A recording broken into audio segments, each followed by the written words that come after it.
ต่อไปเมนตอนพระนางพิมพาให้หาผัวบาดเนียนจะกล่าวถึงพิมพาลานแสนสุขเศร้าโศกแม่เอ้ยทุกเพื่อข้าวมีโยกขายผัวแก้วได้หังนี้นางบ่หูเมื่อสามตอนผัวจากนี้ไปนับแต่ในราตรีที่บรรทุมนอนเนียงพอเมื่อมื่นตาเขื่อนยามอรุณเป็นมือไม่บ่เห็นผ้าแก่นไทยพนางไงหำหาพวกเสนาในห้องบ่มีไผหูเมื่อไผก็นอนมิดบ่อยคำหน่อยกะบ่มี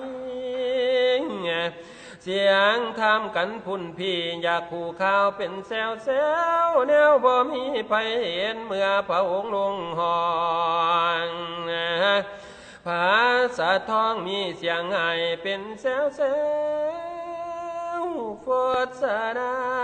นจวนว่าดังหอดไทยบิดาเอาพ่อพระองค์จิตกสันเฟื่อฟงองค์เอกมหาจักรพระสุโธธนาตกพระพักขมาใจพระไทยหอนได้ยินพิมพ์พาไงหาผัวอยู่วิวันสวี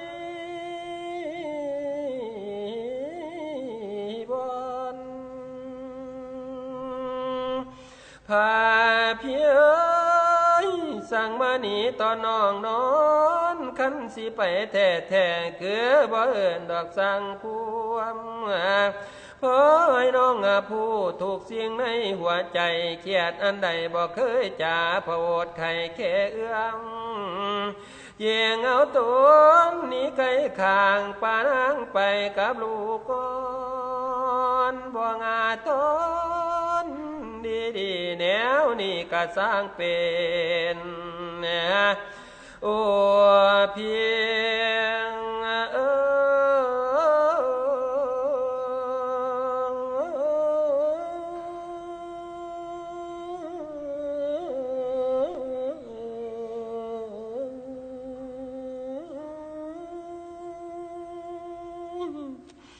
เตีว่าพิมพานองสมบ่งามหูบ่คลองเลือกที่ว่าน้องแนวใดแท้บ่ข้าวสารน้องบ่เคยละทิมเหตุของแห่งการศาสตร์น้องบ่เคยลืมไหลเหตุของคุณเขาป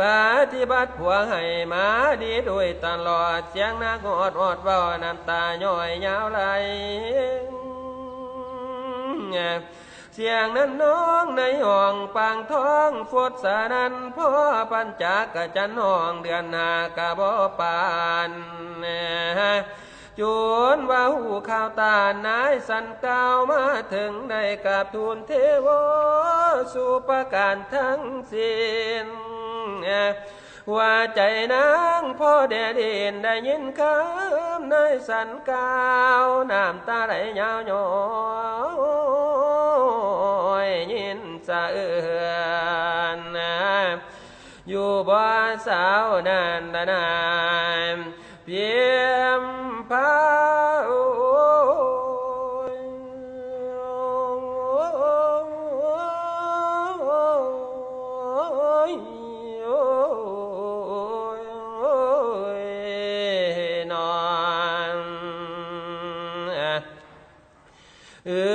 บัดนี้ตัดตอนข่าวพระโคดมสิแจ้งข่าวบอกแกนังหน้าน้อยพิมพาลายจงคอยฟังพิมพาเอ้ยเจ้าอย่าได้โศกเศร้าแสนเวทนาหนักสุขเป็นความทุกข์อังมโนในแขนพี่ว่าสิ่งสั่งน้องแนวใดจากย่างการที่ง่ายจากน้องพอใจตั้งต่อพระธรรมถือเอาการบำเพ็ญสร้างโพธิญาณยอดจริงสวยสาวสนศาสตร์เสือเมืองใต้มนุษย์คุณ เพื่อให้หลุดรอดพ้นวังกิเลสสงสารพระนิพพานเป็นแดนสูดประเสริฐสูงเหลือล้นขอให้โมทนาโนมการบำเพ็ญของพี่จังเสียนยอดแก้วทั้งเขื่อนสุนิพพานย้อนดังนั้นจริงจากน้องจงคิดที่คำจากกันจากลากันไปอย่าห่วงใยอะไรหวนเมื่อนั้นพิมพ์ผ้าไหวดวงถึงฟ้าพระบาทอย่ามีบาปแลนขีนอย่ามีเว้นมาแลนตองพิมพ์ผ้านองได้ก้าวจัง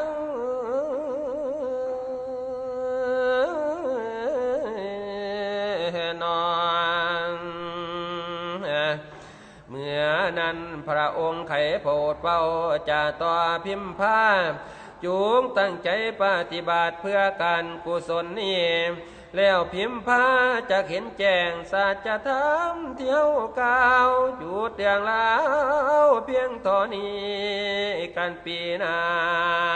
นจึงคอยฟังนาน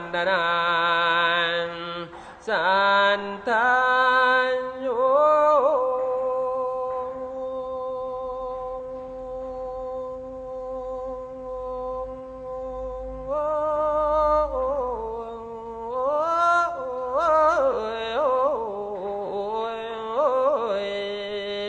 นอน